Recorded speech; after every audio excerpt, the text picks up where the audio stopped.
أعوذ بالله من الشيطان الرجيم. بسم الله الرحمن الرحيم.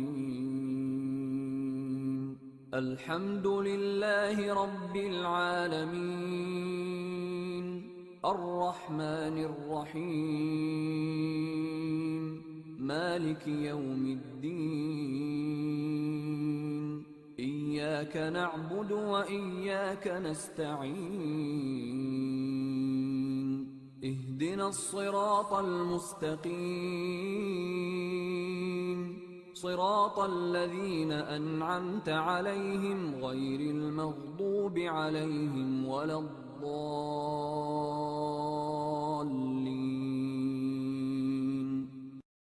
What a powerful surah.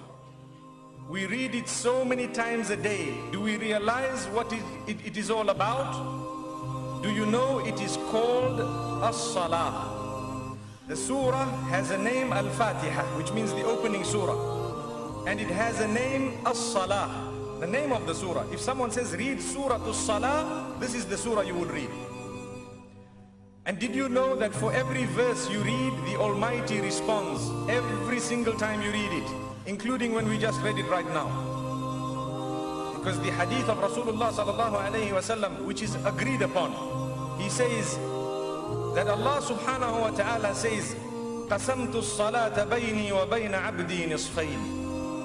I have divided the surah, which is Surah Al-Fatiha, known as As-Salah, between myself and my worshipper into two parts. When he says Alhamdulillahi Rabbil Alameen, I'm sure you know the meaning of that, I say my worshipper has praised me. When he says Ar-Rahman Ar-Rahim, again I say my worshipper has declared a form of my praise, mentioned my qualities, the qualities of the mercy of Allah subhanahu wa ta'ala. And then when my worshipper says Maliki Yawmiddin, I say my worshipper has glorified me, Majjadani Abdi. And then when he says Iyyaka na'budu wa iyyaka nasta'in, you alone we worship, you alone we ask for help, I say that is between me and my worshipper, and for my worshipper is whatever he asks. So Allah is pleased with the first three verses so much. The fourth one, he says this is between me and my worshipper, and now I will give him what he wants. What does he want? What do we ask for? The most important prayer ever, Ihdina as-sirata al-mustaqim.